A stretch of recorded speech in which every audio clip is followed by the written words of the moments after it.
These, my friends, are the top cars, trucks, SUVs, and minivans on the market today as of 2020.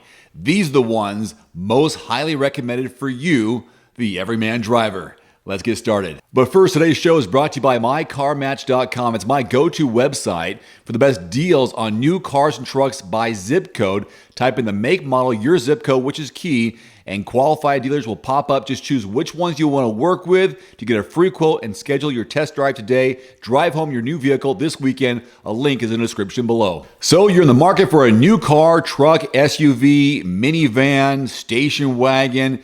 The 2020 Editor's Choice by Car and Driver, one of my favorite websites to go to, has made their list of favorites based on their in-depth testing. So I'm going to run through these. Love to hear your thoughts in the comment section below on if you agree with these, and then we'll go from there. First off, they're going with the best subcompact cars, the 2020 Toyota Yaris.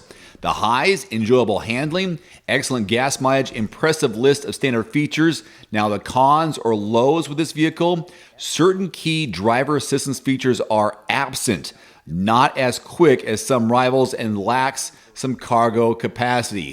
How would you guess that a subcompact might lack cargo capacity, but it does? Their overall verdict, though rival models offer more cargo space and wider range of driver assistance features, the Yaris is impressive with its pleasant driving dynamics and frugal fuel economy. Next up, best compact car, they have voted the 2020 Honda Civic. No brainer there. Fun to drive, practical, spacious interior, lots of versions to choose from. On the downside, overdone styling. Not sure if I agree with that. Below average warranty, real world fuel economy doesn't match EPA numbers. How often is that really the case anyway? The verdict, a well-rounded compact car that goes above and beyond its stellar reputation, and Honda certainly has a stellar reputation. Next, best family sedan by those over at Car and Driver. The Honda Accord. Honda is very popular among them. Genuinely fun to drive, sport models, come with a 6-speed manual. You don't see manuals as often as anymore. Intuitive infotainment system. The cons, cubby storage is limited, large rear blind spots. Some models exhibit higher than average road noise. That can happen every once in a while. Although overall, among family sedans, the Honda Accord is number one. Next, best full-size sedan.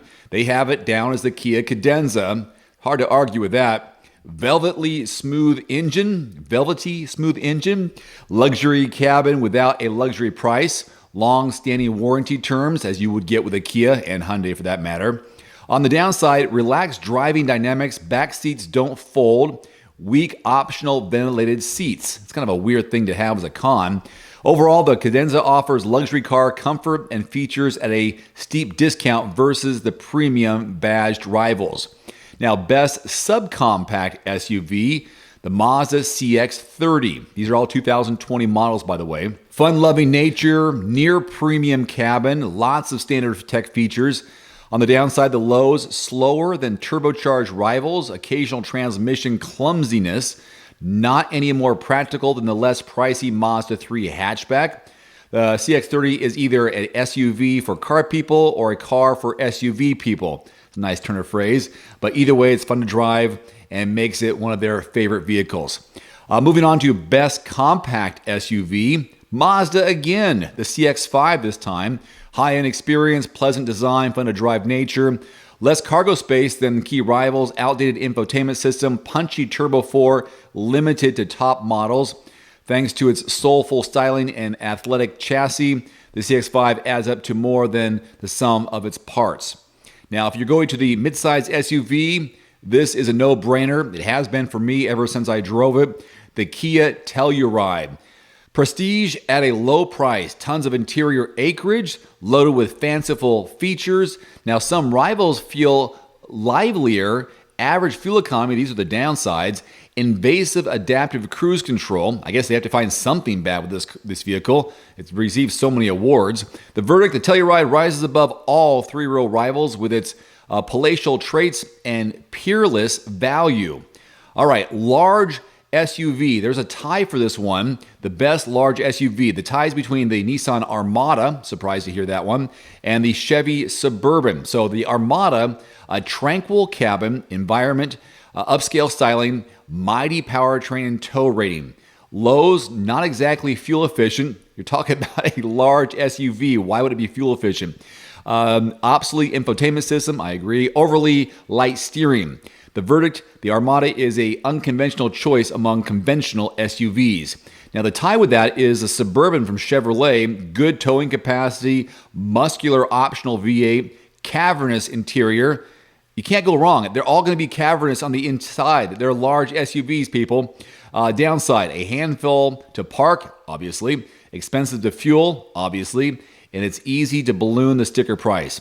Verdict, a handsome, comfortable beast of burden with room for a little league team. Next, the best minivan. Parents, are you listening? The best minivan, 2020 Chrysler Pacifica. Desirable stow-and-go seats. I like that. Plug-in hybrid availability. Tons of interior storage. Now, the lows, that stow-and-go seats, not available with the plug-in hybrid. And all-wheel drive not offered with this minivan. The verdict, the best minivan you can buy and better than most SUVs as well. I'm going to leave the rest here except the best midsize pickup truck. I'll put a link below to their full list here. Jeep Gladiator. This is their best midsize pickup. Genuine trail-rated capabilities, undeniable Jeep character, significant towing capacity. The lows, diesel engine not available just yet.